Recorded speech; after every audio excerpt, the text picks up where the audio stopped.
యోగాతో బరువు తగ్గటం సులభం కేవలం 21 రోజుల్లో.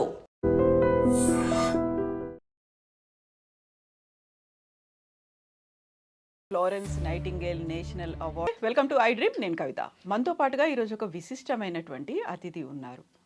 ఆరోగ్య సేవా రంగాల్లో దాదాపుగా 40 సంవత్సరాలు సేవలు అందించడమే కాకుండా పర్యావరణం గురించి, ఆరోగ్యం గురించి, ఓట్ల గురించి కూడా ప్రజలకు అవగాహన కల్పిస్తూ, పాటలు రాస్తూ భారత రాష్ట్రపతి నుంచి ఫ్లోరెన్స్ నైటింగేల్ నేషనల్ అవార్డ్ అందుకున్నటువంటి మొట్టమొదటి తెలుగు వ్యక్తి మనతో పాటుగా ఉన్నారు.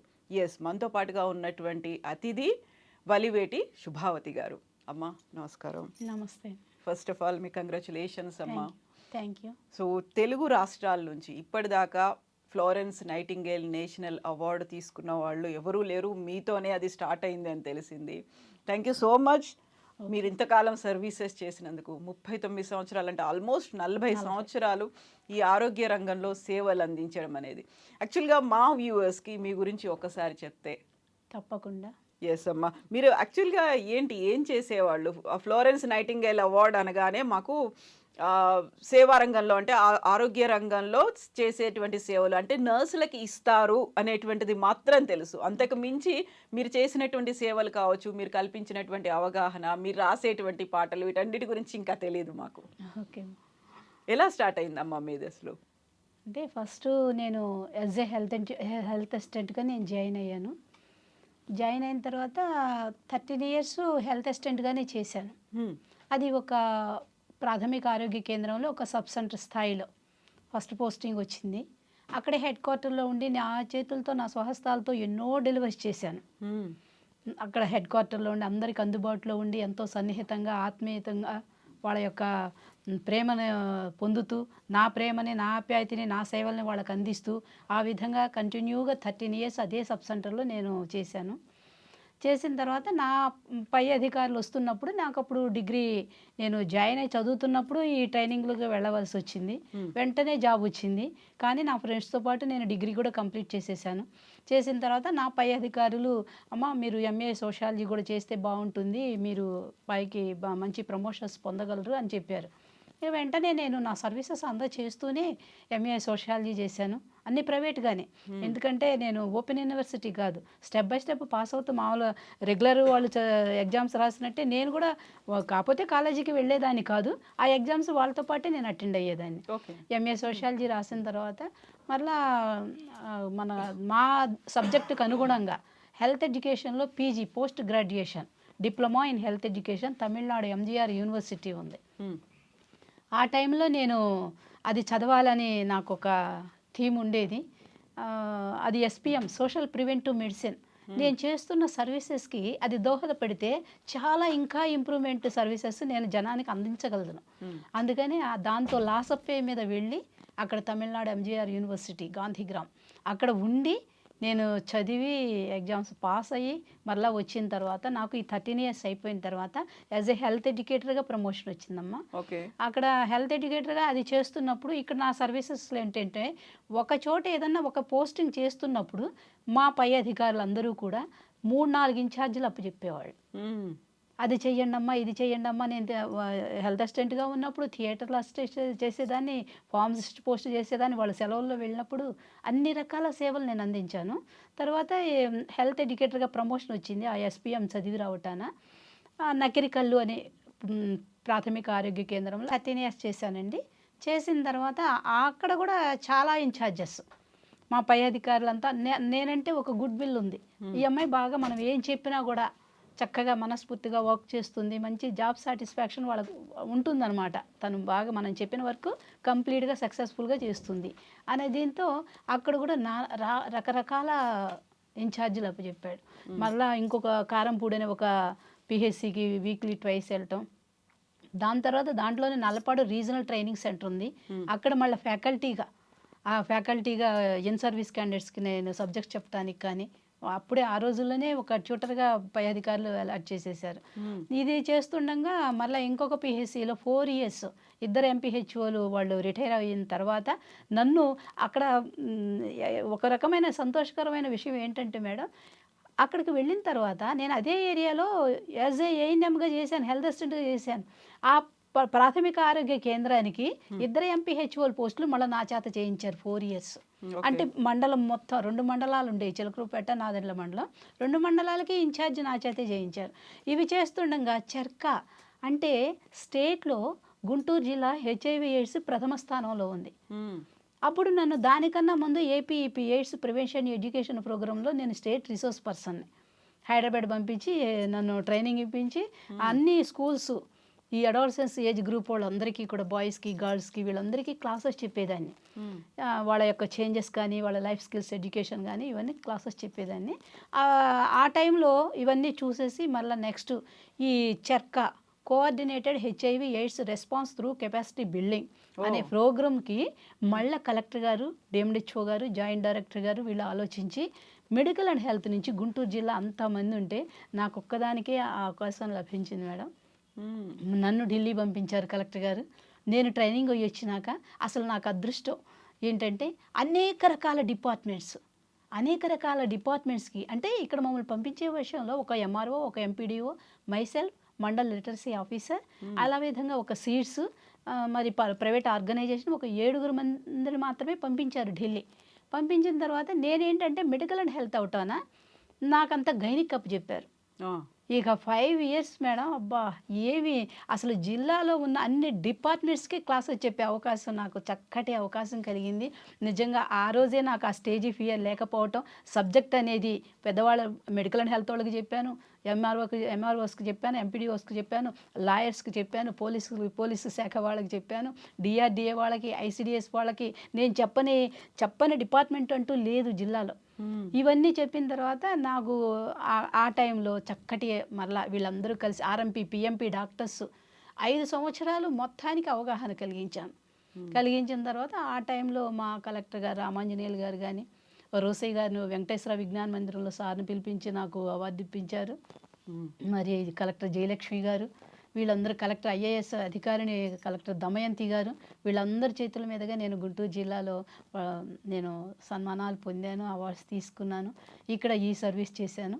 నెక్స్ట్ వన్ అక్కడి నుంచి నాకు ఈ ప్రమోషన్ ఉండటాన, ఈ ఎస్పీఎం ఉండటాన నన్ను మళ్ళా ప్రమోషన్ మీద ఫస్ట్ గెస్టెడ్ నెల్లూరు 7 ఇయర్స్ అక్కడికి వెళ్ళి 7 ఇయర్స్ చేశాను మేడం. అక్కడ కూడా అంతే, ఒక స్కూల్ హెల్త్ అప్పు చెప్పారా, ఒక నాన్ కమ్యూనికబుల్ డిసీజెస్ అంటే కమ్యూనికబుల్ డిసీజెస్ అంటే సంక్రమించేవి, ఇవి నాన్ కమ్యూనికబుల్ అంటే అసంక్రమణ వ్యాధులు. మనం లైఫ్ స్టైల్ కనుక సరిగా లేకపోతే అవి వచ్చే వ్యాధులు. ఆ సబ్జెక్ట్ నాకు అప్పు చెప్పారు. మరి డిస్ట్రిక్ట్ ట్రైనింగ్ టీంలో అక్కడ ట్రైనింగ్ ఆఫీసర్ ఉండేవాళ్ళు మేడం. పై సెక్షన్ నాది. అమ్మ శుభావతి కిందకు ఒకసారి రానానేవాళ్ళు అని అలా వెహికల్లో కూర్చోబెట్టి ఆ ట్రైనింగ్ సెంటర్ మహిళా ప్రాంగణం అక్కడికి వెళ్ళే లోపు నాకు ఒక బుక్ ఇచ్చి, అమ్మ ఇది ప్రిపేర్ అవరా, అక్కడికి వెళ్ళి మీరు సబ్జెక్ట్ చెప్పాలనేవాళ్ళు. అంతా ఆ విధంగా అన్ని రకాల. తర్వాత అక్కడ వచ్చిన నాకు అవకాశం ఏంటంటే కిషోర వికాసం. ఈ కిషోర వికాసం అనేది స్టేట్ మొత్తం అడోలసెంట్ అయితే ఈ కిషోర వికాసానికి కలెక్టర్ గారు chairperson, DMDHO and PD, ICDS PD, ఇలా 3. దానికి సబ్జెక్టు కూడా మా కలెక్టర్ గారు డిఎండిహెచ్ఓ కప్పు చెబితే డిఎండిహెచ్ఓ గారు నాకు అప్పు చెప్పారు. నేను ఆ సబ్జెక్ట్ రాస్తే ఈ ఐసిడిఎస్ పీడీ గారు అంత బుక్స్ ప్రిపేర్ చేసేసారు. ప్రిపేర్ చేస్తే మరి కలెక్టర్ గారు అన్నారు గైనకాలజిస్ట్ని తీసుకొని వెళ్ళి అంతా డిస్టిక్ మామూలు కాలేజెస్కి పిల్లలకి క్లాసెస్ చెప్పమన్నారు. ఆవిడ వచ్చి మా సార్ని అడిగింది. అంటే మళ్ళీ సార్ నన్ను పిలిపించి మీరు వెళ్ళండి అమ్మ క్లాసెస్కి అన్నారు. ఆవిడ అనుమానం వ్యక్తం చేశారు. అదేంటి సార్ కలెక్టర్ గారు గైనకాలజిస్ట్ని కదా పంపించమంది, మేడంని పంపిస్తున్నారంటే ఆయన ఒక్కసారి ఆ డిఎండిహెచ్ఓ గారు అన్న మాట ఏంటంటే శుభావతి మోర్ దాన్ గైనకాలజిస్ట్. మీకు రాసిన సబ్జెక్టు ఇప్పుడు మీరు డిస్ట్రిక్ట్ లెవెల్, స్టేట్ లెవెల్ మీరు బుక్స్ పంపించారు, ఆ బుక్స్ అన్నీ రాసింది శుభావతేను అనంటే అటువంటి ఆవిడ నన్ను రోజు క్లాసెస్కి తీసుకెళ్ళండి. లాస్ట్ December 31 నాకు శ్రీకాకుళం ప్రమోషన్ వచ్చింది. వస్తే అక్కడికి వెళుతున్నప్పుడు ఆ రోజు కూడా సార్కి రిక్వెస్ట్ చేసుకొని, సార్ మీరు రిలీవింగ్ ఆర్డర్స్ రాసి అట్టు పెట్టండి, నేను మేడం గారిని తీసుకెళ్ళి ఇంకొక కాలేజీ ఉంది ఆ కాలేజీ కంప్లీట్ చేసి నేను మేడంని పంపిస్తాను. ఫస్ట్ అలా మాట్లాడి మేడం లాస్ట్ తర్వాత నన్ను ఆ విధంగా అలా మౌల్డ్ అయిపోయి ఆ సబ్జెక్టు వింటాం కానీ ఆవిడ ఆ పిల్లలకి చెప్పే విషయాలు కానీ చాలా సెన్సిటివ్ సబ్జెక్ట్ అమ్మ అది గైనిక్ అంటే. చాలా ఇది అదొకటి. తర్వాత school water sanitation towards health and hygiene అనే ఒక ప్రోగ్రాం వచ్చింది. ఆ ప్రోగ్రాంలో Harsha adolescent reproductive sexual health ఆ సబ్జెక్టు కూడా నాకు నెల్లూరులో మంచి అవకాశం దొరికింది. ఫస్ట్ ఇయర్ స్కూల్స్ అన్నిటికి వెళ్ళి ఆడపిల్లలకు చెప్తుంటే మగపిల్లలు తొంగి తొంగి చూసేవాళ్ళు. సరే ఇలా కాదురా నాన్న అని ఏంటంటే అది రీప్రొడక్టివ్ సిస్టమ్ 10th వాళ్ళకి కొంత ఉంది కానీ హెసిటేషన్ అనేది ఉంటుంది, ఉంటుంది అందులో లేదు మాట్లాడుకోకూడదు అనేది ఉంటుంది, ఉంటుంది మేడం. తర్వాత సిగ్గుపడతారు. నేనేం చేశానంటే ఫస్ట్ ఇయర్ అలా పెట్టేసి సెకండ్ ఇయర్ ఆ హెచ్ఎంస్ వాళ్ళ మాస్టర్స్ పర్మిషన్ తీసుకొని ఇద్దరిని కూర్చోబెట్టి అబ్బాయిలు అమ్మాయిలు అమ్మాయిని చక్కగా వాళ్ళ మగపిల్లలకు కూడా నాన్న అమ్మ ఉంది, అమ్మ సఫర్ అవుతూ ఉంటుంది మెన్స్ట్రల్ సైకిల్లో, అక్క ఉంది, రేపు పెద్దవాళ్ళు అవుతారు, మీ భార్య వస్తుంది, మీరు మీ ఫ్యామిలీ మొత్తం మీరే గట్టం చేయాలి, ఆవిడకి ఆరోగ్యం బాగోపోయినా మీరే హాస్పిటల్కి తీసుకెళ్ళాలి, ఆ ప్రాబ్లం ఏంటో మీకు అవేర్నెస్ కావాలి. ఇప్పుడు మీ చెల్లెళ్ళు మీ అక్కలకి నేను చెప్తున్నాను, మీకు చెప్పేది వాళ్ళు వినాలి, వాళ్ళకి చెప్పేది మీరు వినాలి. ఇది నాన్న ఇది సైన్స్ అమ్మా అని ఆ పిల్లలిద్దరిని కూర్చోబెడితే ఒక్కళ్ళు పిన్ ఆఫ్ సైలెన్స్ ఒక్కళ్ళు మాట్లాడేవాళ్ళు కాదు. ఇక టీచర్స్ కానీ లెక్చరర్స్ కానీ మేడం మేమైతే చెప్పలేము అసలు మీరు చెప్తున్నారు అలా. నేను చెప్పే సబ్జెక్ట్ ఏంటంటే అమ్మా ఎక్కడ కూడా వల్గర్ ఉండదు వాళ్ళకు. అలా ఆ విధంగా వాళ్ళకి రీప్రొడక్టివ్ సిస్టమ్ మొత్తం నేను వేస్తాను బోర్డు మీద. నాకు ఎందుకు అలా ఆ నాలెడ్జ్ ఇంప్రూవ్ అయిందంటే ఈ చర్కా ప్రాజెక్ట్ HIV ఎయిడ్స్ ప్రాజెక్ట్లో నా సబ్జెక్టు గైనిక్ కాబట్టి నాకు అది ఇచ్చారు. ఇక అక్కడి నుంచి నేను ఎక్కడ ఆ విధంగా వాళ్ళకి అంతా చెప్తూ వచ్చాను. నెక్స్ట్ వన్ అక్కడ కలెక్టర్ రాజ్ కుమార్ కానీ, కలెక్టర్ రేఖారాణి గారు కానీ, కలెక్టర్ ఇంతియాజ్ గారు కానీ, కలెక్టర్ శ్రీకాంత్ గారు కానీ, అసలు అందరు కలెక్టర్స్. ఎందుకంటే నా ప్రోగ్రామ్ డిస్ట్రిక్ట్ స్థాయి పోస్ట్ అది ఫస్ట్ గెస్టెడ్ పొందాను నేను. అక్కడికి వెళ్ళిన తర్వాత మా హెల్త్ యాక్టివిటీస్ మీద సబ్జెక్ట్స్ అన్నీ నేను ఫీల్డ్కి తీసుకెళ్ళిపోవాలి, అందరికీ అవేర్నెస్ క్రియేట్ చేయాలి. అలాంటిది నా తల్లిదండ్రుల నుంచి వచ్చిన నాకు అతి కొద్ది జ్ఞానం మా నాన్నగారు మంచి సంగీతం ఘంటసాల గారి టైంలో నాన్నగారు కోసం వారం రోజులు ఇంటి చుట్టూ తిరిగారట. మరి అటువంటి మంచి సంగీతం నాన్నగారిది. అమ్మ నాన్న ఇద్దరు అద్వైతం, అమ్మ కూడా చక్కటి పాటలు రాస్తారు అద్వైతంలో, భక్తి పాటలు కానీ అవన్నీ రాసేవాళ్ళు. వాళ్ళిద్దరి నుంచి వచ్చినటువంటి నాకు హెరిడేటరీ వంశపారంపరంగా నాకు కాస్త కోస్త వచ్చింది. నేను ఇంకా అది ఉన్నది కాబట్టి అప్పటి నుంచి సాంగ్స్ ప్రిపేర్ చేయటం నేర్చుకున్నాను. నన్ను వైజాగ్ స్పెషలైజ్డ్ కమ్యూనికేషన్ ట్రైనింగ్కి పంపించారు. అప్పుడు అక్కడ ప్రిన్సిపాల్ గారు RCH కాంపోనెంట్స్ తల్లి బిడ్డల ఆరోగ్యం మనకి ఎలా ఉండాలి అనే 8 కాంపోనెంట్స్ మీద అక్కడ మాకు 14 days ట్రైనింగ్ ఇచ్చారు. ఆ మేడం రిక్వెస్ట్ చేశారు, మీలో ఎవరైనా ఒక సాంగ్ రాయండి అంటే అదేనమ్మా నా ఫస్ట్ సాంగ్.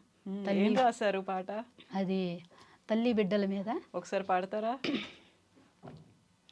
తల్లి బిడ్డల ఆరోగ్యం మన అందరి కర్తవ్యము అంట, అందరూ కలిసి ప్రజలని భాగస్వామ్యులు చేద్దారండి, ప్రజల అవసరం ప్రజల సమస్యలు ప్రజలే తీర్చిదిద్దురట, కౌమార దశలో నున్నటువంటి బాలికను సంరక్షించండి, తల్లి బిడ్డల ఆరోగ్యం మన అందరి కర్తవ్యము అంట. చిన్న వయసులో పెళ్ళంటే మరి చితికి పోవును ఆరోగ్యం, అందుకే కూడదు కళ్యాణము మరి, అందుకే కూడదు కళ్యాణము మరి, ఆగుము తగు సమయము వరకు, ఆడపిల్లకి 21, మగబిడ్డకు మరి 25, బిడ్డకు ఎడమంటే మరి ఎందుకు ఈ తొందర నీకు, ఆసుపత్రిలో పురుళ్ళు అంట అదేదో సుఖీ భవ అంట, దారిద్ర్య రేఖకు దిగువన ఉన్న పొందును 10,100లను, తల్లి బిడ్డల ఆరోగ్యం మన అందరి కర్తవ్యము అంట. చిన్న కుటుంబమే దేశ క్షేమము, మరి ఎందుకు ఆలస్యము నీకు? ఇద్దరి బిడ్డల తల్లిగా నీవు, ఇద్దరి బిడ్డల తల్లిగా నీవు, దేశ భవితను దిద్దు సుమా. భార్యాభర్తల అనుబంధం మరి ఎంతో సుగంధ పరిమళము, ఎందుకు మీకి ఇతర మోహములు, ఎందుకు మీకి ఇతర మోహములు, సంభవించును లైంగిక వ్యాధులు. తల్లి బిడ్డల ఆరోగ్యం పెంపొందును పోషకాహారముతో. ఎందుకురన్నా మౌనము మీకు, ఎందుకురన్నా మౌనము మీకు, తొందరపడండి వ్యాసక్టమికి. తల్లి బిడ్డల ఆరోగ్యం మన అందరి కర్తవ్యము అంట. అన్నీ చెప్పేశారు ఇందులో, వాళ్ళు ఎలా ఉండాలి, ఏం చేయొద్దు అనేది, ఎంత జాగ్రత్తగా ఉండాలి, 8 కాంపోనెంట్స్ ఉంటాయమ్మా. అన్నీ మెడికల్ అండ్ కలిపేశారు. హెల్త్ అన్నీ వస్తాయి దాంట్లో. సో ఇన్నేళ్ల సర్వీస్ చేశారు. ఇనీషియల్గా మీరు ఒక మాట చెప్పారు, 13 ఏళ్ల పాటు ఒకే చోట నేను చేశాను, బోల్డ్ అని పురుళ్ళు పోసాను అనుకున్నప్పుడు అవన్నీ నార్మల్ డెలివరీలు కదా? అన్ని నార్మల్ డెలివరీ, అన్ని నార్మల్ డెలివరీ. అన్ని నార్మల్. ఇప్పుడు మీ 40 ఏళ్ల సర్వీస్ లో చూస్తుంటే నార్మల్ డెలివరీస్ కాస్త సిజేరియన్లు అయిపోయాయి, ఇప్పుడు మళ్ళీ కొంచెం ఎంకరేజ్ చేస్తున్నారు నార్మల్ డెలివరీ వైపు. అవును అవును. ఎందుకని అంత షిఫ్ట్ అయ్యారు నార్మల్ డెలివరీలు కాస్త? ఆ నార్మల్ డెలివరీస్ కూడా ఒక బిడ్డ కానీ ఒక తల్లి కానీ నా చేతిలో జారిపోయింది లేదు. ఎంత ఓర్పుగా వాళ్ళతో అర్ధరాత్రి ఏంటి, అపరాత్రి ఏంటి, తెల్లవారుజాము ఏంటి, వాళ్ళ దగ్గర కూర్చునేదాన్ని. వాళ్ళకి చక్కగా డెలివరీ అయిందాక ఏవో కొన్ని గంటలు పడుతుంది చాలా కొంతమందికి. చాలా. ఎందుకంటే మేము పీవీ చేస్తాం కాబట్టి ఎంత డైలటేషన్ ఉంది, ఎప్పటికి డెలివరీ అవుతుందని మాకు ఒక ఐడియా ఉంటుంది. కానీ ఒకానొక రోజు ఒక్క డెలివరీ మాత్రం నేను రిఫర్ చేశాను నర్సరావుపేట. అయితే ఎందుకు చేశానంటే పీవీ చేస్తుంటే ఫేస్ ప్రెజెంటేషన్ వస్తుంది, అది డిఫికల్ట్. అంటే ముందే తల కనిపిస్తుంది. తల కాదు, ఫేస్ తల అంటే తల వచ్చేస్తే వర్టెక్స్ ప్రెజెంటేషన్, అది వస్తే ఈజీగా డెలివరీ అవుతుంది. అలా కాకుండా అబ్నార్మల్ కండిషన్ ఏంటంటే ఫేస్ ప్రెజెంటేషన్ వస్తుంది, అంటే ఇట్లా వస్తుంది, ఇలా ఎదురుగా వస్తుంది. హ్యాండ్ కానీ లెఫ్ట్ కానీ హ్యాండ్ కానీ లెగ్ కానీ ఏదన్నా వచ్చినా కూడా అబ్నార్మల్ కండిషన్సే. మేము పీవీ చేస్తాం కాబట్టి మాకు తెలుస్తుంది. అది ఎట్లా అమ్మో వస్తే ఇది ఈ పాపకి ఏదన్నా డేంజర్ అవుతుంది, లోపల బేబీ అన్న ఫెయిల్ అవుతుందని నేను ప్రక్క హాస్పిటల్కి రిఫర్ చేశాను. రిఫర్ చేయగానే ఇంకా సార్ ఏంటంటే ప్రక్కనే ఉన్న సబ్ సెంటర్ నుంచి ఎప్పుడు ఏ కేసు నేను రిఫర్ చేయలేదు. ఇంకా ఏంటి అమ్మ ఏంటమ్మా ఇన్ని సంవత్సరాల నుంచి ఇక్కడ ఉన్నారు, కనీసం ఒక్క కేసు అయినా నా దగ్గరికి మీరు తీసుకురాలేదు అని వెంటనే ఆయన థియేటర్ రెడీ చేసేసేయండి అని ఆర్డర్ జారీ చేశారు. జారీ చేయగానే ఇంకా నేను అమ్మాయి దగ్గర, అమ్మాయి కూడా నన్ను తీసుకెళ్ళింది. ఎంత పెద్దవాళ్ళైనా కూడా నన్ను అక్క అనేవాళ్ళు. నేను మ్యారేజ్ కాకముందు జాబ్కి వెళ్ళాను. ఇంకా అక్క మీరు రావాల్సిందని నన్ను కూడా తీసుకుని వెళ్ళారు. వెళ్తే ఇక ఆయన థియేటర్ రెడీ చేసుకుంటున్నారు, ఈలోపు ఈ అమ్మాయినే ఏడ్చేస్తోంది. వాళ్ళకి ఏంటంటే ఒక 100 ఎకరాలు ఉన్నా కూడా ప్రతి ఒక్కళ్ళు చేనుకి వెళ్తారు, వాళ్ళు కష్టపడి పని చేస్తారు. ఇంకా అక్క రేపటి నుంచి నేను వర్క్ చేయాలి, నాకు ఆపరేషన్ అంటున్నారు, ఎలా అక్క అంటే నేను మళ్ళీ అక్కడే థియేటర్లో ఉండి నేను మళ్ళీ పీవీ చేస్తే అది ఆ ఊరు నుంచి ఈ ఊరు రావడానికి కాస్త అప్ అండ్ డౌన్ రోడ్డు కాస్త కదిలిందనమాట. కదిలితే ఇంకా నాన్న కొంచెం బాగా ముక్కేసాయి నాన్న, ఓపీ చేసుకొని దేవుడి మీద భారం వేసాను అన్నాను. ఆ అమ్మాయి ముక్కేసింది, ఇంక అట్లా పెట్టుకొని అట్లా వచ్చేస్తుంటే పై లాగేశాను. కెవ్వు నచ్చే వరకు డాక్టర్ గారు ఓపీల నుంచి పరిగెత్తుకుంటూ వచ్చి అర్రే ఇక్కడ దాకా వచ్చి కూడా నాకు కేసు దక్కనేలేదు. భలే అసలు అదొక కేసు అయిందమ్మా. అది అక్కడికి వెళ్ళి కూడా నా చేతులతోనే అది డెలివరీ చేశాను. అదొకటి. ఇంకొకటి ఏంటంటే ఎప్పుడు మర్చిపోలేంది, గోవులు మేపుకుంటూ ఆ ఊరు వచ్చారు. వాళ్ళు అసలుకి ఏమి లేదు పాపం, వాళ్ళకి గోవులంతా తోలుకొని మగవాళ్ళు వెళ్ళిపోయారు, ఆడవాళ్ళు ఉన్నారు. అమ్మాయికి పురుటి నొప్పులు స్టార్ట్ అయినాయి. అక్కడ ఉన్న ఎర్రరారెడ్డి పెదనాన్న, ఆయన మాజీ మున్సిపు, అమ్మ రారా ఒక్కసారి వాళ్ళు ఎవరో అడుగుతున్నారంటే నేను వెళ్ళాను. ఎవరికైనా నేను వెళ్ళిపోయేదాన్ని. అక్కడ ఆ ఊర్లో కొట్టుకొని 144 సెక్షన్ పెట్టినా కూడా పోలీస్ తీసుకొని వెళ్ళి నా చేత డెలివరీ చేయించాడు. పోలీసుని పెట్టుకొని వచ్చి నన్ను తీసుకొని వెళ్ళి డెలివరీ చేసిందాక పోలీసు ఉండి డెలివరీ అయిపోయినాక మళ్ళీ ఇంటికి తీసుకొచ్చి వదిలిపెట్టారు ఆయన. అలాంటి ఊరది. తర్వాత ఇక అక్కడ ఆ గోవులోళ్ళకి పీవీ చేస్తే మెమరెన్స్ ఎప్పుడో పోయినాయి అమ్మ. అసలు నాకు చాలా బాధ వేసింది లోపల బేబీ ఎలా ఉందోనని. అయినా అమ్మ వెళ్ళండి అమ్మ హాస్పిటల్ కంటే మా వాళ్ళు లేరు, నేను వెళ్ళడం ఏదైనా పర్లేదు. అది థర్డ్ కాన్పు. అయితే ఇక అప్పుడు బేబీ రావడానికి కూడా అమ్మాయికి పెయిన్స్ ఆగిపోయినాయి. ఇక నేను మెడిసిన్స్ తెప్పించి నేను ఇంజక్షన్లు చేయించి మళ్ళీ పెయిన్స్ రావడానికి అది చేస్తే బేబీని లాగాను. కానీ ఎలా ఉందంటే అమ్మ బేబీ ఇంకులో పెట్టి యాస్పిక్సియా అంటాం దాన్ని. ఆ యాస్పిక్సియా వచ్చేసింది, అంత బ్లూ ఇంకులో నుంచి లేపినట్టుంది. అంటే ఆక్సిజన్ అమ్మాయికి లేదు. అందలేదు. అందుట్లో బాబు మగ పిల్లవాడు పుట్టాడు, అంతమంది 2 ఆడపిల్లలు. ఆ పాప అమాయకులు అబ్బాయి పుట్టాడని కేరింతలు కొడుతున్నారు, కానీ బాబు కండిషన్ ఇలా ఉందని వాళ్ళు ఎప్పుడు కూడా అసలు దాన్ని ఆలోచించట్లేదు వాళ్ళు. ఇంకప్పుడైనా ఆ పెదనాన్నకి చెప్పే, పెదనాన్న కేసు చాలా కండిషన్ సీరియస్గా ఉంది బేబీది, ఎప్పుడైనా తీసుకెళ్ళాలంటే మా దగ్గర సింగిల్ పైసా లేదంటే నేనన్నాను, నేను ఇస్తానమ్మా, నేను వస్తాను మీతో పాటు అన్నా కూడా వాళ్ళు కదలలేదమ్మా.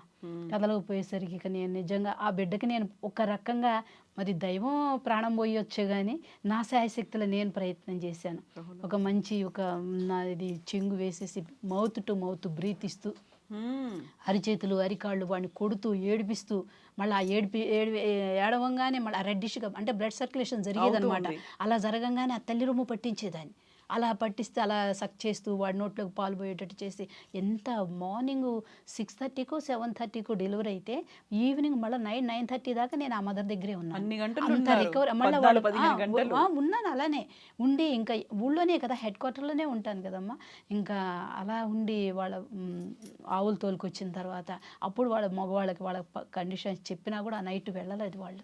దేవుడి మీద భారం వేసి, అంటే ఎక్కడి నుంచో వచ్చారు, వాళ్ళకి ఏది తెలియకపోయినా నేను చెప్పాను. కానీ అప్పుడు బేబీ కండిషన్ బాగుంది అమ్మ, అరగంట నీ పాలు ఇప్పించు నాన్న అని ఇంటికి వచ్చి పడుకున్నా కూడా నాకు మనశ్శాంతి లేదు.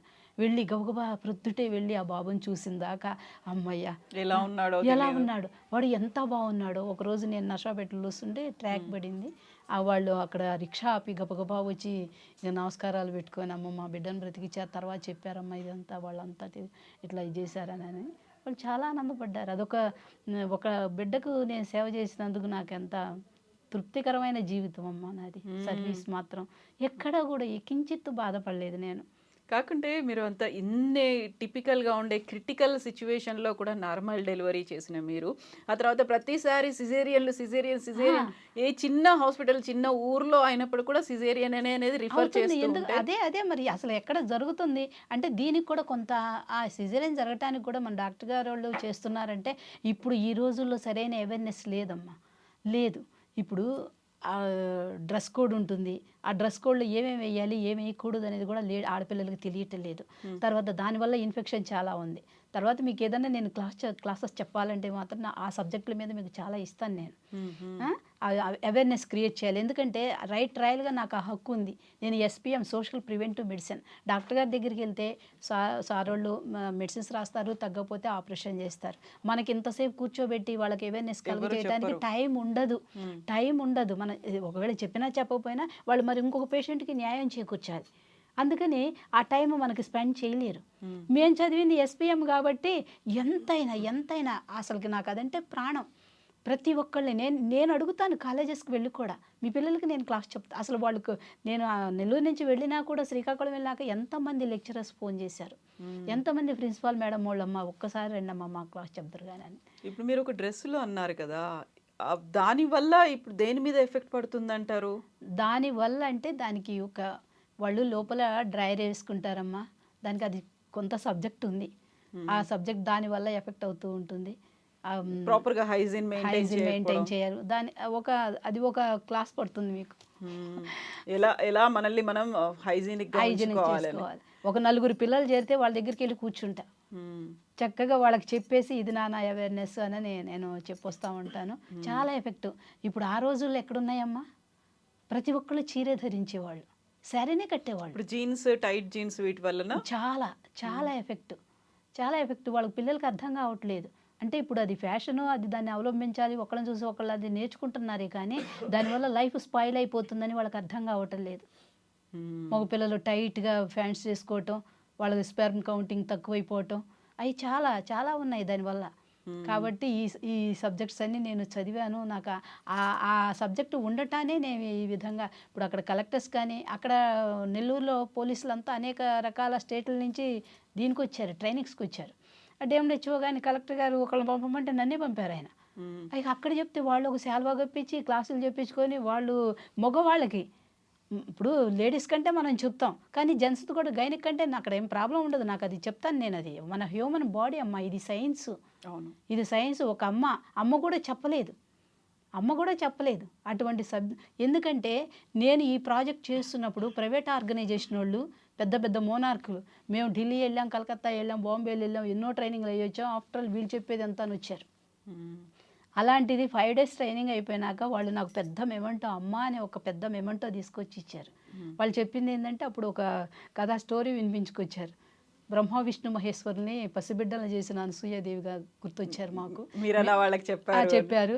ఎక్కడ కూడా అమ్మ బోర్డు మీద అది డయాగ్రామ్ వేసి చెప్తున్నా కూడా మాకు ఎక్కడ కొంచెం కూడా వల్గర్ అనుకుండా ఆ విధంగా చెప్పారు. అయ్యో క్లాస్ అయిపోయిందా, మేము ఆవిడకన్నా వయసులో చాలా పెద్దవాళ్ళం, మానవ సంతానం కూడా ఉంది, ఈ రోజుకి మా రీప్రొడక్టివ్ ఆర్గాన్స్ గురించి మేము తెలుసుకోలేకపోవటానికి సిగ్గుపడుతున్నాము. అలాగే అన్నారు, ముందే ఇది క్లాసు నాన్న, సిగ్గుపడొద్దు ఎవరని చెప్పారు. ఇప్పుడు మేము సిగ్గుపడుతున్నాం, ఇంతవరకు ఇంత వయసు వచ్చింది, మానవ సంతానానికి పెద్దవాళ్ళం అయిపోయాం మేము. మరి అటువంటిది కూడా మాకు ఇంతవరకు అవగాహన లేదు. ఏదో పెళ్ళిళ్ళని పిల్లలు కన్నా పిల్లలు కన్నారు, అసలు ఏం జరుగుతోంది ప్రక్రియ. మనం చదివేది వేరు, ప్రాక్టికల్గా తెలుసుకునేది వేరు, నేర్చుకునేది వేరు.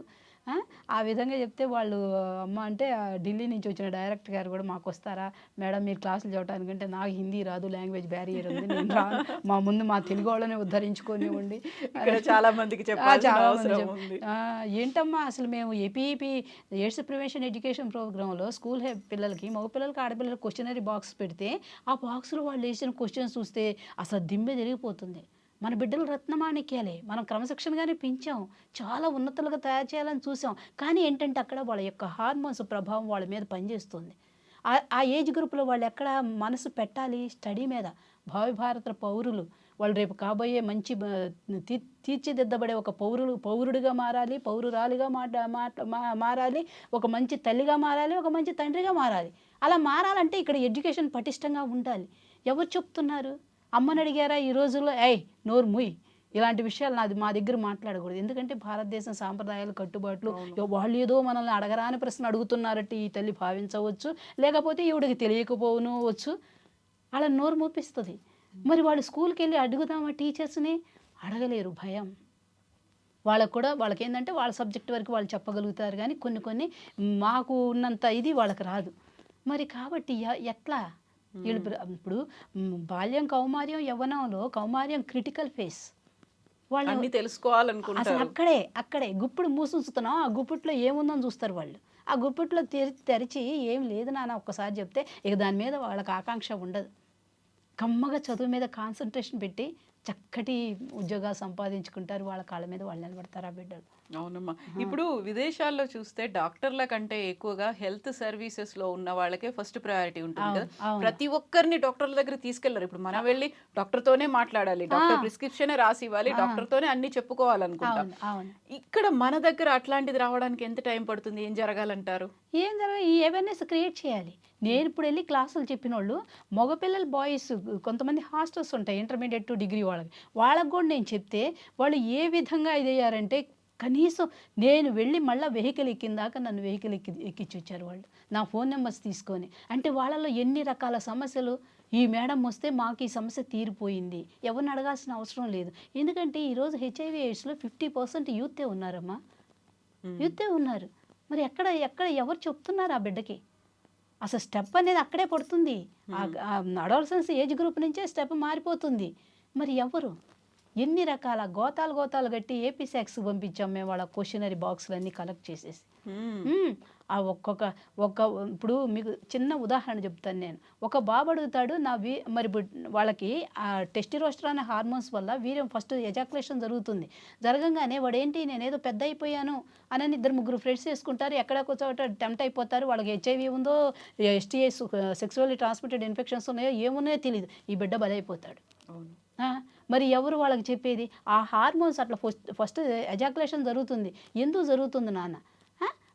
నా వీర్యం అంతా వేస్ట్ అయిపోతుంది, నేను రేపు ఎట్లా, నాకు వివాహం అయితే నేను నా భార్యని ఎలా సుఖపెట్టగలదని అడిగాడు ఒక బిడ్డ. వాడు 10th క్లాసు, 15 ఉంటాయో 14 ఉంటాయో, 13 నుంచే స్టార్ట్ అవుద్ది, వీళ్ళకి 14 నుంచే ఫస్ట్ ఎజాకులేషన్ జరిగిపోతూ ఉంటుంది. ఆడపిల్లని కూర్చోబెట్టి మెచ్యూర్ అయితే కూర్చోబెట్టి చాప మీద కూర్చోబెట్టి బ్రహ్మాండంగా ఫంక్షన్ చేసి అందరినీ పిలిచాం. మరి మగబిడ్డని ఎవరు పట్టించుకున్నారు నాన్న? ఎవరు పట్టించుకున్నారు? ఎందుకు వాళ్ళ జీవితం అట్లా? ఎందుకు ఒక పిల్లని చూడగానే వాళ్ళు టెంప్ట్ అయ్యి ఆ పిల్లని రేప్ చేద్దామనే ఆ కాన్సెప్ట్ వాళ్ళకి ఎందుకు వస్తుంది? నువ్వు ముందుగానే ఆ బిడ్డకి చెప్తే తల్లిదండ్రులు కూడా బాధపడతారు కదా వాడికి ఏదైనా శిక్ష పడితే. అలా పడకుండా మనం చేయాలంటే వాళ్ళని ఎడ్యుకేట్ చేయాలి. ఎడ్యుకేట్ చేయటం లేదు. ఒకవేళ ఎంత మీడియా వచ్చినా కూడా అది చదివి ఊరుకుంటున్నారే కానీ వాళ్ళ బుర్రలోకి ఇంజెక్ట్ చేయబడట్లేదు. ఆ చెప్పే ఇంజెక్టెడ్ అనేది చక్కగా వాళ్ళకి ఎక్స్ప్లెయిన్ చేస్తే అసలు ఓహో ఇవన్నీ ఇలా వేస్ట్ అయిపోతాయి, నో ప్రాబ్లం అని వాళ్ళు దాన్ని ప్రక్కకు పెట్టేసి మనస్సంతా కూడా కాన్సన్ట్రేషన్ దాని మీద పెడతారు. ఓ బిడ్డ అడిగిన ప్రశ్న ఏంటి, నా వీర్యం అంతా వేస్ట్ అయిపోతుంది, రేపు పెళ్ళి అయితే నాకు పిల్లలు పుడతారా లేదా, వీడికి 15 ఏళ్ళే, వాడు చదువు అవ్వాలి, ఉద్యోగం రావాలి, పెళ్లి చేసుకోవాలి, పిల్లలు కనాలి, ఎప్పటికి ఎంత టైం ఈ క్వశ్చన్కి ఆన్సర్ ఎప్పుడు దొరుకుద్ది వాడికి? మేము క్లాసెస్ పెట్టాం కాబట్టి వాళ్ళ పేర్లు రాయొద్దారా అన్నాం. ఒక్కొక్క పేపర్ చదివి చూస్తుంటే ఆ క్వశ్చన్స్ చూస్తుంటే దిమ్మెరిపోతా. అంటే మన బిడ్డలు రత్నమాణిక్యాలే, కానీ వాళ్ళలో కలుగుతున్న చేంజెస్ ఏ తల్లి చెప్పట్లేదు, ఏ తండ్రి చెప్పదు. ఇప్పుడేమో సోషల్ మీడియాలో ఏదో ఒకటి వస్తుంది, అది చూసి అదే అనుకుంటున్నారు. వాళ్ళని ఎడ్యుకేట్ చేయడానికి, అవేర్నెస్ ఇవ్వడానికి కూడా ఎవరు లేరు, రావట్లేదమ్మా, ఎవ్వరూ రావట్లేదు. కాబట్టి నా 39 సంవత్సరాల్లో నాకు ఎక్కడ పిల్లలు దొరికితే అందుట్లో నా గవర్నమెంట్ కూడా అటువంటి యాప్ చెప్పింది. అటువంటి నేను ఏదైతే కోరుకున్నానే అదే నా దగ్గరకు వచ్చింది. అడోసెంట్ రీప్రొడక్టివ్ సెక్సువల్ అంటే ఇక ఆడపిల్లలది ఉంటుంది మెచ్యూర్ ఇది. కానీ ఇప్పుడు ఈరోజు ఎందుకు యూట్రస్ తీయించుకుంటున్నారు, ఎందుకు పాలపిన్ ట్యూబ్స్ బ్లాక్ అయిపోతున్నాయి, ఎందుకు ఒబేరియన్ సిస్టులు వస్తున్నాయి, ఎందుకు యూట్రస్ క్యాన్సర్ వస్తుంది, దానికి బోల్డ్ కారణాలు ఉన్నాయి. ఇప్పుడు అప్పటికి ఇప్పటికి బాగా పెరిగిపోయాయి కదా. బాగా అంటే హిస్టెక్టమీ, అంటే హిస్టెక్టమీ. ఆ మెన్స్ట్రల్ ప్రాబ్లమ్స్, ఎన్ని ప్రాబ్లమ్స్, కడుపులో నొప్పి వస్తే బెరాల్గాన్ తెస్తారు, శ్వాసమండాలు తెస్తారు, అవి వేస్తారు. ఇప్పుడు కొన్ని బ్యాన్ చేసేసారు. అప్పుడు అంతకుముందు అవి వేస్తే అసలు అవి కడుపులో నొప్పి రీజన్ ఏంటి, ఎందుకు వస్తుంది, ఇవన్నీ బోల్డ్ అంత సబ్జెక్ట్ ఉందమ్మా. దాన్ని తవ్వంగా అది అసలు మనకు గనక బాగా ఇంజెక్ట్ చేయబడితే ఇక వేరేది అక్కర్లేదు మనకి. ఇప్పుడు మనకి ఏమి వేసుకోవాలో తెలియదు, ఎక్కడికి వెళ్ళాలో తెలియదు, పోతాం మెడికల్ షాప్కి వెళ్తాం, ఏదో ఒక మందు అడుగుతాం. అది దానికి ఇంకా సైడ్ ఎఫెక్ట్స్ బోల్డ్. ఒక పెయిన్ కిల్లర్ వాడాలంటే దాని మీద కిడ్నీస్ మీద ప్రభావం చూపిస్తున్నాయి, ఆ పెయిన్ కిల్లర్కి బీపీ రేజ్ అవుతున్నాయి, ఎన్ని ఉన్నాయండి మరి. కాబట్టి అవన్నీ చాలా సమస్యలు ఉన్నాయి. భగవంతుడి దయ వల్ల నాకు వాళ్ళు ఇచ్చిన అవకాశాల వల్ల ఎంతెంతో సబ్జెక్టు నేను గెయిన్ చేయగలిగాను. SPM సోషల్ ప్రివెంటివ్ మెడిసిన్ చదవటం వల్ల ఈ ప్రాజెక్ట్స్ నాకు అది. అంతేకాకుండా గుంటూరు జిల్లాలోనూ ఏజెట్ మ్యారేజ్ డిస్ట్రిక్ట్ రిసోర్స్ పర్సన్గా ఇచ్చారు, అదొకటి చేశాను. అది చేస్తున్న టైంలో ఆల్ ఇండియా రేడియో విజయవాడ వాళ్ళు పిలిచారు, వాళ్ళు టాపిక్స్ ఇచ్చారు. అదే ఏజెట్ మ్యారేజ్ గురించి కానీ, బాలికా సంరక్షణ పథకాలు, మాతా శిశు మరణాలు అరికట్టడం, ఇవన్నీ రేడియో ప్రోగ్రామ్స్ చేశారు అవేర్నెస్లో బాగా. వాళ్ళు అసలు మరీ 2-3 సార్లు టెలికాస్ట్ చేసేవాళ్ళు, చేసేటప్పుడల్లా నాకు ఫోన్ చేసేవాళ్ళు, మేడం మళ్ళీ మీ ప్రోగ్రామ్ వస్తుంది ఈరోజు. ఫ్లోరెన్స్ నైటింగేల్ నేషనల్ అవార్డు మీకు వచ్చింది అన్నప్పుడు చాలా మందికి వచ్చింది, అంటే వివిధ రాష్ట్రాల్లో వివిధ భాషలకు వాళ్ళకి వచ్చింది. తెలుగు వాళ్ళ గురించి మీరు మాత్రమే వెరీ ఫస్ట్ పర్సన్ అన్నప్పుడు ఏమనిపించింది? అక్కడికి వెళ్ళిన తర్వాత వచ్చినటువంటి ఎక్స్పీరియన్సెస్ ఏంటి అసలు? చాలా అంటే ఏంటంటే అంతకుముందు మనం ఇట్లా వీడియోలో చూస్తూ ఉండేవాళ్ళం, ఫ్లోరెన్స్ నైటింగేల్ చూస్తూ ఓహో అనుకునేవాళ్ళం, అంటే వచ్చింది అని. అదే సిచ్యువేషన్లో నేనే అక్కడికి వెళ్ళి తీసుకోవటంలో ఉన్న ఆనందం మొత్తం 15 రాష్ట్రాలకి మాత్రమే వచ్చిందమ్మా. అని ప్రతి రాష్ట్రానికి కూడా రాలేదు. ఈ 2 రాష్ట్రాలు కలిపి మనకు దక్కింది అది. నాకు ఆ అదృష్టం దక్కింది. చాలా రేర్ జీవితం. నేను అనుకునేదాన్ని అన్ని జిల్లాల్లో ఎక్కడికి వెళ్ళినా, ఏ జిల్లా నన్ను వదిలిపెట్టలా, ఏ కలెక్టర్ గారు నన్ను వదిలిపెట్టలా, అందరూ ఇచ్చారు నాకు.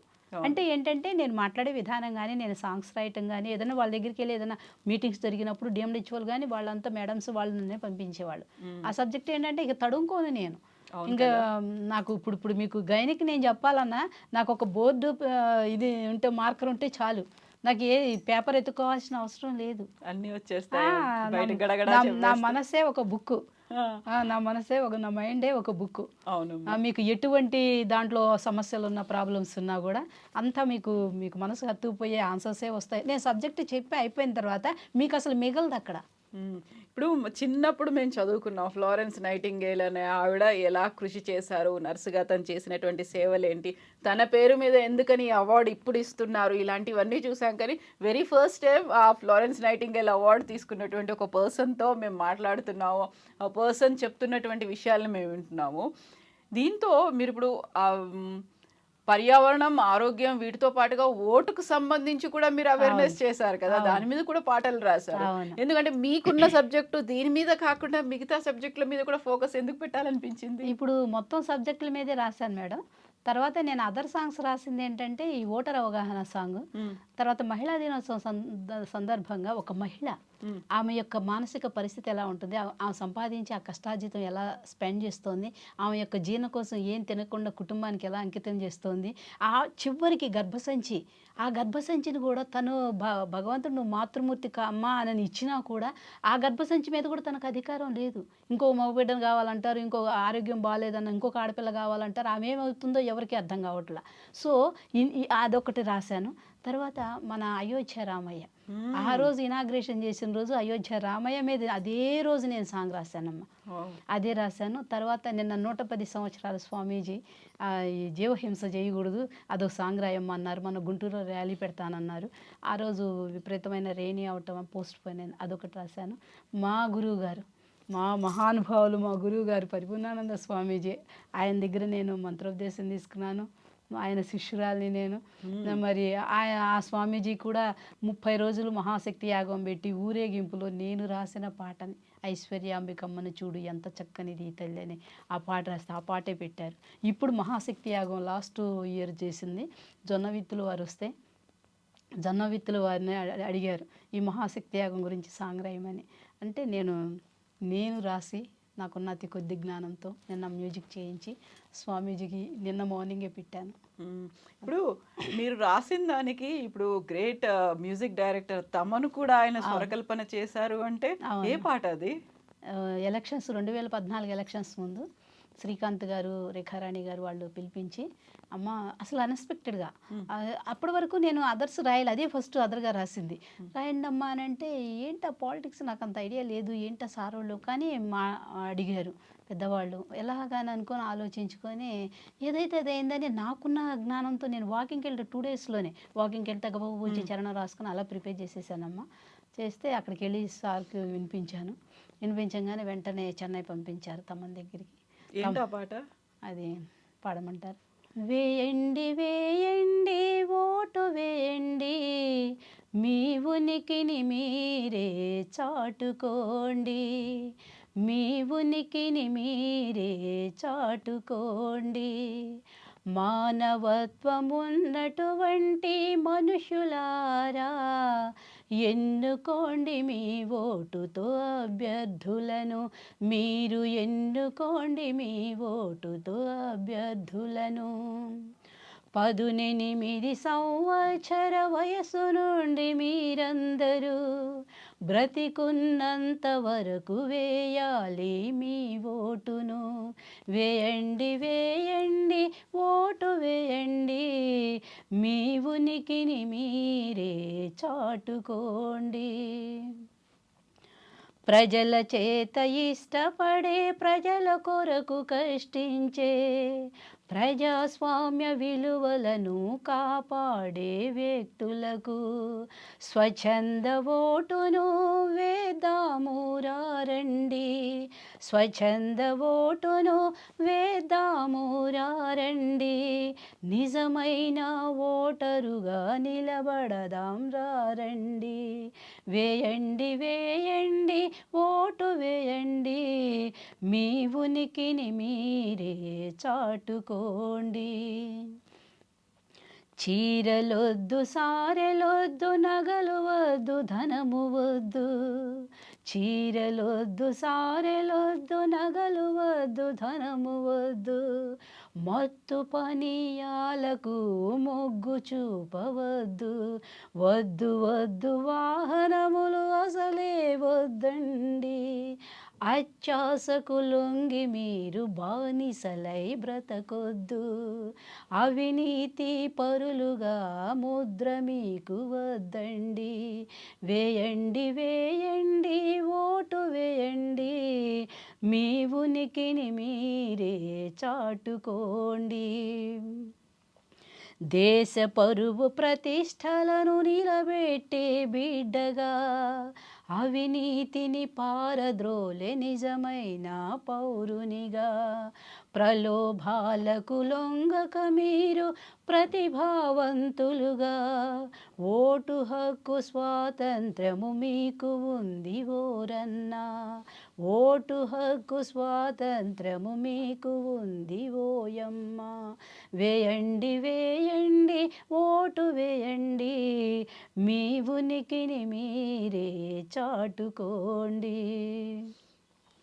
బ్రతికుండి చనిపోయిన వారుగా మారొద్దు, తాత్కాలిక సుఖము కొరకు చేయి చాపవద్దండి.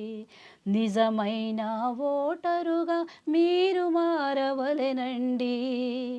రాజ్యాంగం రాజ్యాంగం రాజ్యాంగం అందించిన ఓటును వేయండి, వేయండి వేయండి ఓటు వేయండి, మీ ఉనికిని మీరే చాటుకోండి. తమన్ గారు ఏమన్నారు ఈ పాటకి? చాలా చాలా ఆనందపడ్డారు ఆయన. ఒక 2 డేస్లో ఇంత సాహిత్యాన్ని, అసలు ఆ ఓటు యొక్క ప్రభావితాన్ని చాలా ఎక్స్ప్లెయిన్ చేశారు సుభావతి గారు. అమ్మ అమ్మ అంటూ ఎంత ప్రోటోకాల్ ఆ దగ్గర కూర్చొని చాలా చాలా ఆనందపడ్డారు. తర్వాత కూడా చాలాసార్లు నేను ఫోన్ చేశాను. తమన్ గారు బాగా మాట్లాడతారు. ఆ పాడిన వాళ్ళు కూడా గీతామాధురి, మాళవిక, శ్రీకృష్ణ, కృష్ణ చైతన్య, దీపు వాళ్ళంతా పోలీస్ పెరగ్రౌండ్లో బహిరంగ సభ ఏర్పాటు చేసి అంత టికెట్స్ 20,000, 15,000, 10,000 అవన్నీ కలెక్టర్స్ అది కలెక్ట్ చేసి ఎలక్షన్స్ ఖర్చు పెట్టారు. ఇంకా నన్ను ఆ రోజు స్టేజ్ మీద ఈ తమన్ గారు, రేఖారాణి గారు, కలెక్టర్స్ వీళ్ళంతా బాగా సన్మానం చేశారు. దీపు మొన్న కూడా మాట్లాడారు. ఓకే. సో నెక్స్ట్ ఇప్పుడు ఉన్నటువంటి ఈ పరిస్థితులు చూసిన తర్వాత, ఆల్రెడీ మీరు ఇప్పుడు రిటైర్ అయిపోయారు కాబట్టి నాకు తెలిసి మీరేమో ఊరికే ఉత్తగా కూర్చోరు, ఇంట్లో అయితే కూర్చోరు కదా. ఏం చేద్దాం అనుకుంటున్నారు? నెక్స్ట్ ఏం చేస్తున్నారు మీరు? ఏం చేద్దాం అంటే ఎక్కువ ఆధ్యాత్మికంగా కానీ, నాకు ఎక్కడైనా ఇలాంటి క్లాసెస్ దొరికితే నేను ఎడ్యుకేషన్ సైడ్ వదిలిపెట్టనమ్మా, వదిలిపెట్టను. నా శాయశక్తుల ఆ పిల్లలకు కానీ, ఆడవాళ్ళకి కానీ, లేడీస్ సఫర్ అవుతున్న ప్రాబ్లమ్స్ కానీ నేను చక్కటి అవకాశం వస్తే మాత్రం నేను ఎక్స్ప్లెయిన్ చేస్తాను. అప్పుడు మన హెల్త్ మినిస్టర్ గారు కూడా మాట్లాడారు, మాకు ఆంధ్ర హెల్త్ మినిస్టర్ గారు, మీరు మరలా మాకు ఏదన్నా అవకాశం వచ్చినప్పుడు మాత్రం మీరు మాకు చేయండి అని అడిగారు. కంపల్సరీ నేను హెల్ప్ చేస్తాను. నా థీమ్ ఒకటే, దేవాలయాల మీద కానీ ఆధ్యాత్మికంగా కానీ వెళ్ళిపోతాను, లేకపోతే ఇటు ఎడ్యుకేషన్ సైడు ఈ అడోలసెన్స్కి కానీ స్త్రీలకు కానీ నేను కంపల్సరీ నేను క్లాసెస్కి ఎవరన్నా అవకాశం వస్తే నేను కంపల్సరీ వెళ్ళిపోతాను. సో రిటైర్మెంట్ అనేది వచ్చింది కేవలం ఉద్యోగానికి మాత్రమే తప్ప అంతే, శుభావతి గారికి కాదు కాబట్టి దాన్ని అలాగే కంటిన్యూ చేస్తుంటారు. తప్పకుండా నా ఓపిక ఉన్నంత వరకు. నాకు దేవుడు ఇచ్చిన వరం అది. నాకు ఆ విద్యను నేను దాచుకోలేను, ఆ విద్యను నేను దాచుకోలేను. 10 మందికి పంచితేనే మరలా మనకు అది ప్రాప్తిస్తుంది. ఆ తల్లి సరస్వతీదేవి నాకు ఇచ్చింది, నేను ఎక్కడ తడుకోవాల్సిన అవసరం లేదు. సబ్జెక్ట్ చెప్తుంటే ఎక్కడ కూడా నాకు తెలియకుండానే ఆ వాక్ అనేది నాకు వచ్చేస్తుంది అంతే. కాబట్టి అది సఫలీకృతం చేసుకోవాలని నా మనసులో ఉన్నది.